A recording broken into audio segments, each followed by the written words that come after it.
devant le club VIP, à plein de Lamborghini. Moi j'arrive sur mon Vespa, on me dit tu rentres pas, ça m'énerve. Il y a toujours quelque chose à faire sur ado.fr.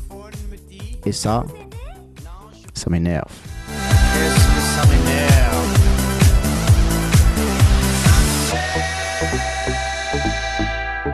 J'entre au coste boire un verre, mais la serveuse me pompe l'air. J'ai pas la réservation, je ressors, j'ai l'air d'un con. Ça m'énerve.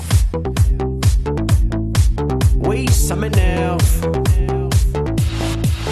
J'ai un cadeau à faire de chez Zadig et Voltaire. Le pull où c'est marqué rock, mais y a la rupture de stock. C'est tellement énervant toutes ces choses que c'était assez spontané finalement. Quand tu racontes vraiment les choses qui t'énervent, tu vas pas dire bon ben j'entre au coste, tu vas dire j'entre au coste boire un verre, tu vois, c'est vrai. À un moment donné il faut de l'énergie, hein. En plus pour les gens qui vont écouter derrière, si tu es trop fade, trop mou comme ça, comme j'ai l'impression d'être aujourd'hui, mais j'ai eu la soirée un peu difficile, ça va pas.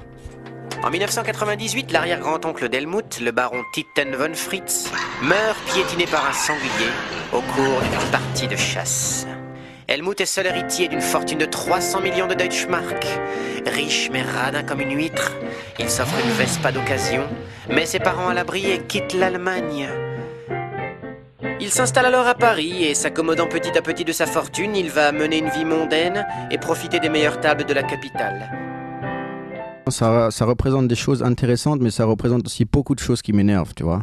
C'est ce que je dis dans la chanson, toute cette espèce de branchitude un peu surfaite comme ça. Hein. C'est très énervant. Hein.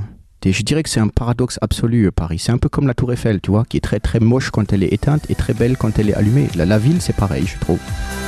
Toutes celles qui rentrent dans le jeans slim en taille 34.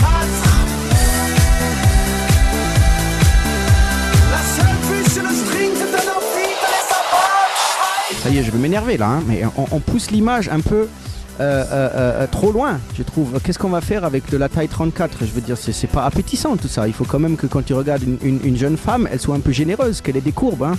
Parce que si elle fait du 34, je veux dire, il y a rien à manger auprès, hein, donc ça va pas du tout. Donc ça, faut que je me calme d'ailleurs. Hein. Mais oui, ça m'énerve.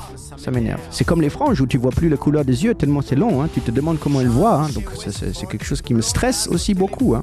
Mais c'est un style. Mais si tu te cognes au premier panneau que tu croises dans la rue parce que tu vois plus rien, le style il sert plus. Hein. Je suis désolé. Hein. Toutes celles qui portent la frange à la Kate Moss. Le rouge à lèvres c'est fini, maintenant c'est le gloss. Mon idéal féminin serait quelqu'un qui prendrait soin de moi, hein, qui aurait de l'écoute, de la douceur. Après, j'ai envie de dire, peu importe le physique, peu importe le style, c'est quand même la personnalité qui compte le plus. Hein. Surtout de nos jours, dans ce monde un peu où tout va trop vite, tout est trop vitrine et virtuel. Hein.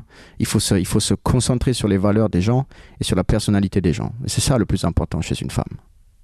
C'est très sérieux tout ça, hein, c'est un peu trop sérieux. Hein, j'ai l'impression d'être chez le psychologue un peu là, hein, mais c'est pas grave. Hein. J'entre chez Weston, une blondasse au téléphone me dit Je peux vous aider? non, je vous ai pas sonné, elle m'énerve.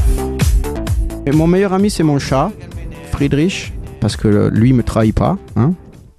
C'est pour la petite bourgeoisie qui boit du champagne. C'est pour tous les quotas français que je parle plus anglais. I'm not crazy, I'm just fond of you.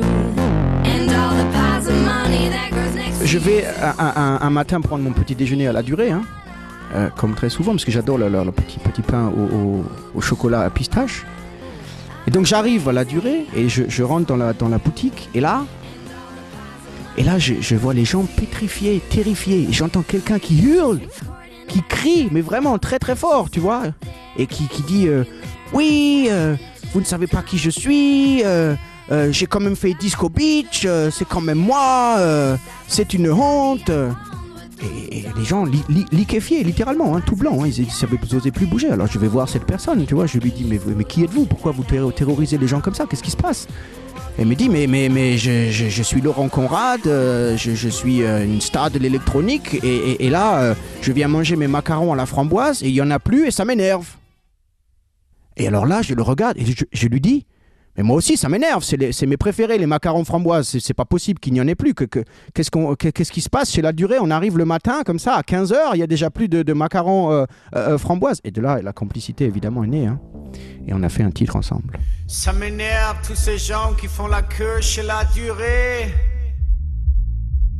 Tout ça pour des macarons. Mais bon, il paraît qu'ils sont bons. Le macaron peut rapprocher des gens, tu n'imagines pas à quel point. Hein. C'est universel, le macaron. Hein.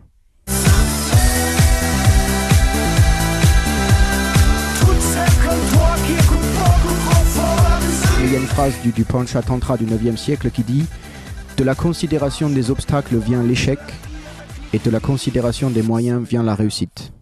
Eh bien, j'invite les adolescents à méditer sur cette phrase et dans les moments où ça va pas bien, dans les moments de désespoir, toujours se dire « J'ai entendu un jour Helmut Fritz qui a dit ça, je vais aller de l'avant. » Ça m'énerve. Oui, ça m'énerve. Ne téléchargez pas illégalement. Ça, c'est le deuxième message pour les adolescents. C'est pas bien. Le téléchargement illégal, ça m'énerve. Hein? À bientôt.